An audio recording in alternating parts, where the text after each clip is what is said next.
Hello, I'm ArchieLuxury, and today I'd like to do a video and talk about what's happened to the ArchieLuxury watch collection. What does he have? What's he sold? What's happening, fuckers? And that's a very, very, very, very interesting question there indeed, fuckers. What is happening with that crazy Archie?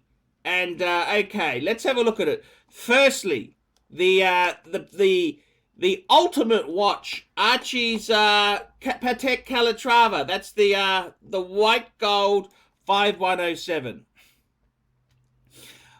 I listed it on my channel. I wanted 19,000 US, and I even offered it to a good friend in Perth for 20,000 Australian dollars.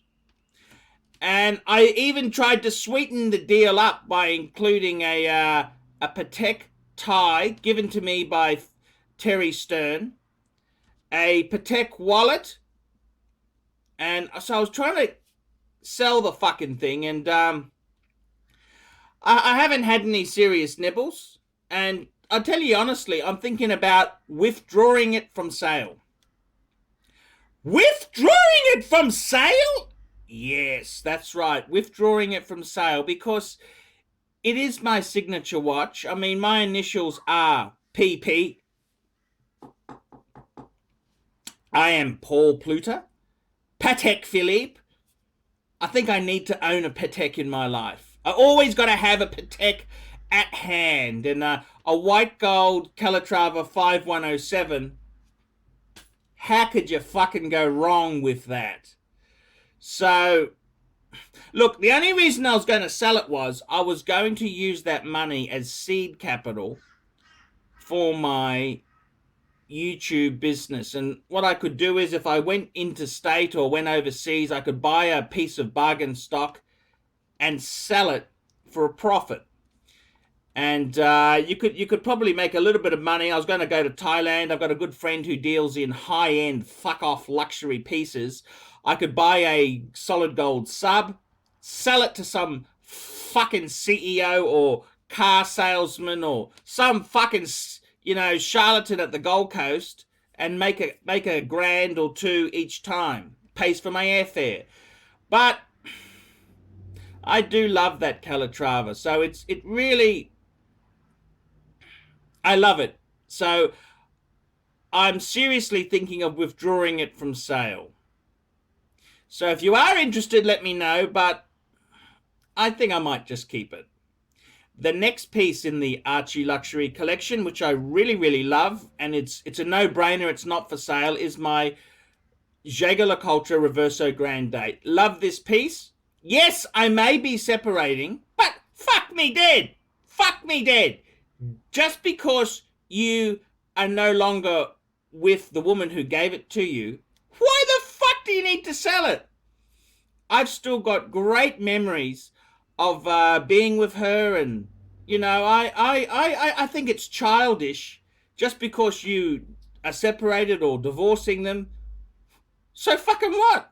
What, you just throw it in the corner and say I hate it, it's ugly, it's terrible, just because we're not together? I mean, that's just so fucking childish. I mean, how stupid would you have to be to sell it because you're no longer with that person? Who gives a fuck? Who gives a fuck? And if the new lady who comes along can't accept it, she can fuck off. She can fuck off too.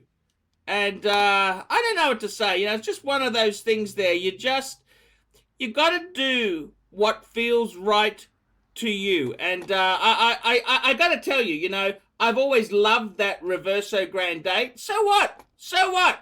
I don't see any fucking problems having that fucking that fucking watch. That Reverso Grand Date is a classic. It's iconic. I love it. I would never sell it. It's not an expensive piece. What's it worth? $6.5, $7,000? I mean, fuck. I've got an engraving on it, and I did that deliberately because I know what a prostitute I am at times, where I'll just sell anything. So I'll be honest with you. I think that's a keeper. It's not for sale. It's never going to enter the equation. So you can rule that fucker out. That's a keeper. So The Calatrava, it's more than likely going to be kept. The Reverso Grande, that's a definite keeper. Okay, watch number 3. And that's my Breguet. My Breguet Type 20 Transatlantic. And I've had a bit of a love-hate relationship. I bought it, box papers, everything, and I sent it to my independent watchmaker.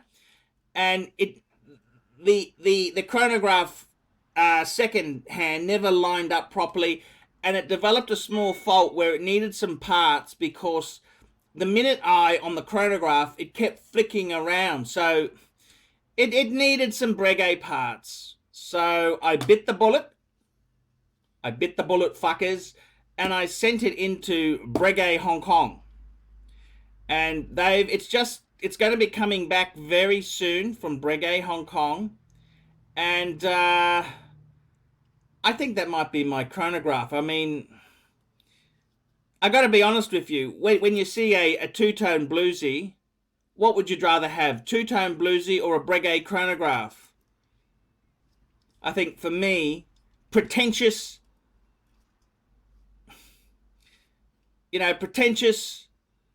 shallow, you got to go for the Breguet, don't you? Look, jokes aside, the Breguet is a really cool piece. It's a flyback chronograph. Breguet's a brand I've had a lot of respect for. Napoleon Bonaparte had a Breguet. Sir Winston Churchill had a Breguet. You had famous Arthur Rubinstein was a Breguet wearer. It's a great brand, great history. Breguet invented the tourbillon. They invented so many fucking things. And the aviation, you might say, oh, what's this aviation thing? Well, Breguet used to one of the Breguet children, there was Breguet aircraft. There still is Breguet aircraft flying today. And the Breguet Type 20, what a fuck off chronograph. A flyback chronograph. I think that might be my sophisticated chronograph. I mean, what would you expect ArchieLuxury to wear? I can't just wear a fucking Omega Speedmaster Man on the moon. I mean, every fucking asshole out there has got one. I think it might be best for me to stay with my Breguet. It may be a bit pretentious, but that's me. That's who the fuck I am. That's who I am. The Breguet. Which leaves me to the fourth piece. The fourth piece is my Submariner. And we've already made the video. We don't know whether we go two-tone or do we go no date. And I'm starting to realign with the no date. I mean, for starters, the no date, all my watches are white metals, white gold or steel. The Submariner is the only one on a bracelet, and let's be honest there. The gold, that's a bit more delicate than steel bracelets. So if I want a good beater, I don't think the two-tone Submariner is as good a beater as the no-date sub with the fully steel piece.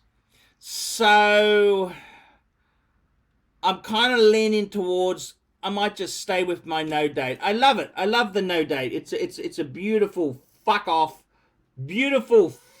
Submariner. Well, it is what it is. It's not pretentious. It's understated. It's elegant. It's everything that I am. It's a great piece. So, yeah, that's what's happening there. The AP hasn't sold yet. And I tell you now, it's going to the dealer. It's going to a dealer on Monday. I want $8,000. If I don't get $8,000, I'll reassess in a couple months. I'm not gonna take less than 8. That's the fucking price. Don't get the 8, just fuck off, and I'll just realign a bit later. So that's the way the Archie collection is going there. So it's been very, very good news, and I'm really, really happy. So that's the way. Indoors, well, indoors, she's got her Patek 24. And she's got her two-tone Rolex. I may have sold it for her to somebody. I'm still brokering the deal, but I'm selling it at cost she wanted to get a bit more money, and that's her business.